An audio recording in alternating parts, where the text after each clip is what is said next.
Because of fixing and repairing that stickly piece of furniture, my services rendered, I guess you could say, he was kind enough to, because originally that wouldn't have been worth anything the way the wheel was to anybody that didn't have the knowledge of repair work. I've been doing woodworking all my life, but for building furniture and all kinds of made-to-order things.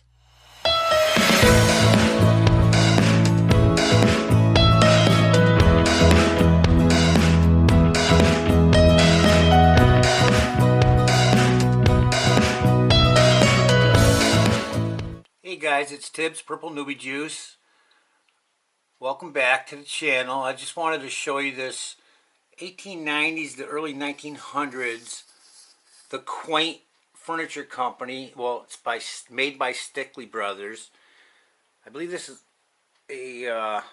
this was my friend's that owns his antique shop, and it came with this wheel broken right here in these two spots from here to here, and there's a big chunk taken out, and he wanted me to repair it, and I think it came out pretty darn good. The wheels, these wheels here, the steel wheel casters, had rubber still left on them, very hard rubber tracking on both of them. And I believe what happened was, because it was teeter-tottering and not sitting level, somebody might have put pressure on the top, and it could have snapped the wheel. It's mahogany, original condition, has original finish and everything. What I did was, after repairing the wheel, I used wood putty to fill in here after gluing the wheel together, and then just formed it and matched up the stain, which was pretty easy, fairly easy. But then I used Waco refinishing oil on it, and what it does is it gets in all the cracks, any opening in any of the surface of the wood and old finish on it, and it just restores it back to a beautiful original condition. I have this this Sharpie here holding it so it doesn't roll off the table, but we got it nice and level now and nice and smooth,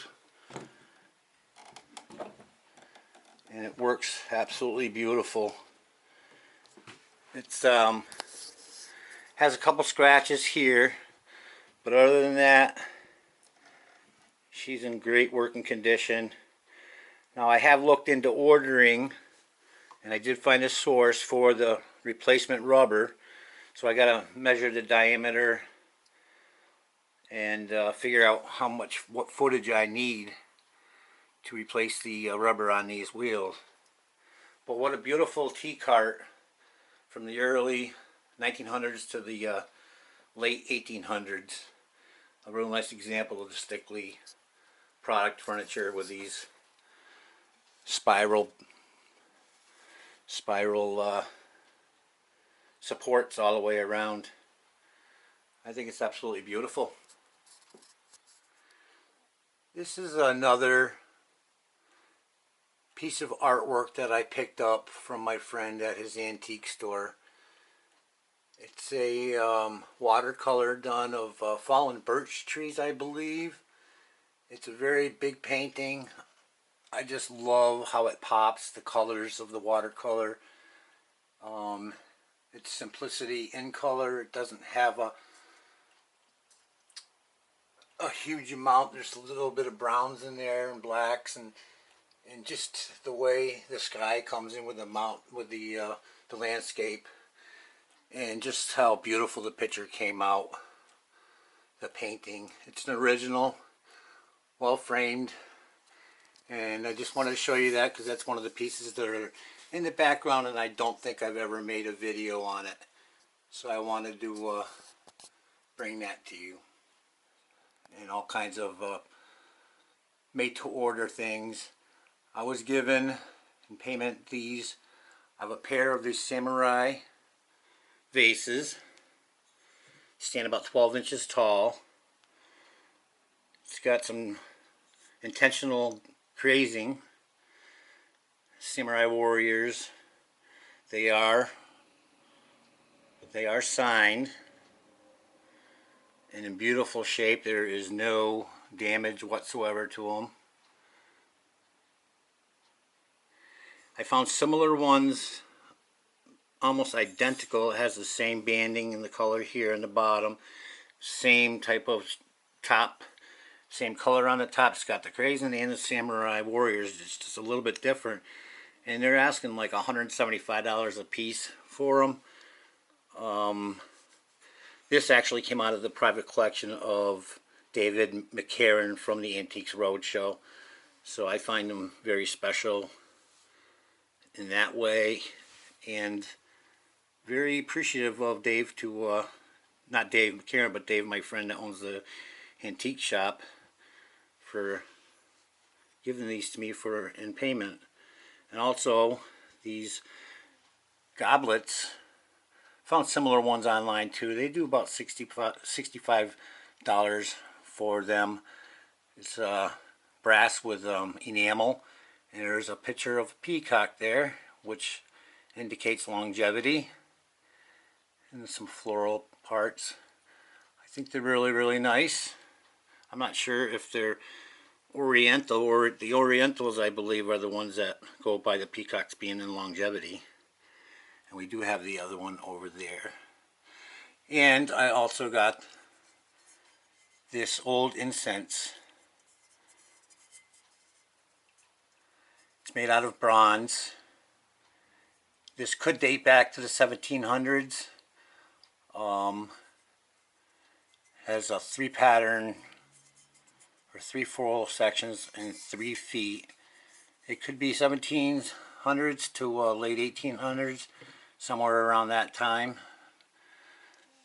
And my latest 2 pickups, he gave me a good deal on this. I'm trying to think of it. It's a heavy plaster sculpture done by, it was done in 1979. And let me get my glasses on. By the Austin production company. And it's not in perfect condition. It does have a few chipping marks, but I thought it was really cool. And also the latest, I picked up this spring suspension antique. I believe it's antique. It might not be 100 years old, but it just has a really nice look. Child's scooter or pedal tricycle, and obviously is missing something because there's a couple screw holes here, but all in all, it's in really good condition, I think, for what it is. I should be able to get $60 for it, I'm thinking. But anyways, take your trades, barter, if you have the capacity to do that, capability, and hope you enjoyed this short video, and we'll see you on the next one. Tibbs out. I also wanted to show you this empty box. Boxes are very collectible. People can use them for displaying items, and they have a purpose, which is always a good thing when you are dealing in antiques, and to repurpose, to give something a purpose, not just for show.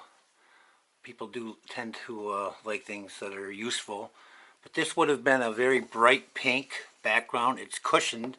It's like a nice silk material there. You can see where these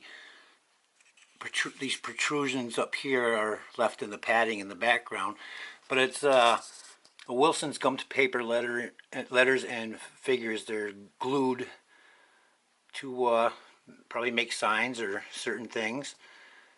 It's a really well-made box.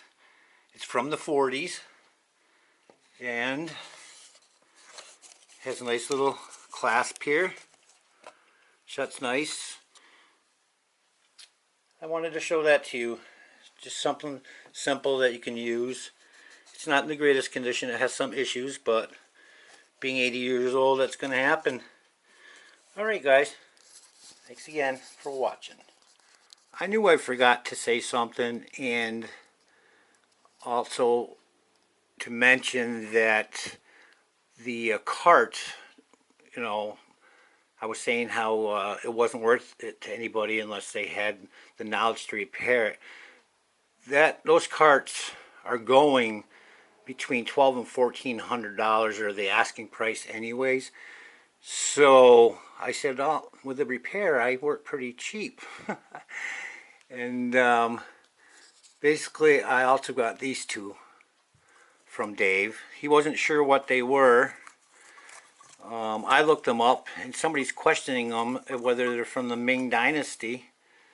I don't know if you can see the detail work in there, but I managed to find them online, and the asking prices are phenomenal. I don't know. You can see the wear on the bottom.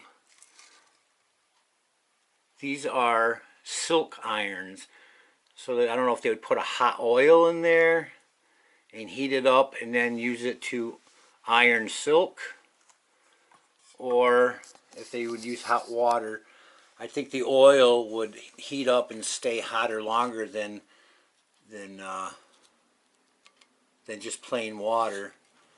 But they're really cool, and I'm not sure also if this backing was to protect the hands of the person ironing, to keep the oil from burning their hands in the motion, you know, going back and forth like that. This would prevent it from pouring onto the hand a little bit. But they're really old, because the newer ones actually have little protruding, like a little leg that actually is casted in the bronze. So I thought those were pretty cool, and that was also part of the payment. So thank you again for watching. If anybody has any better information on these silk irons and might be able to tell me how old they are, I'd appreciate it in the comments. Alright guys, thanks again.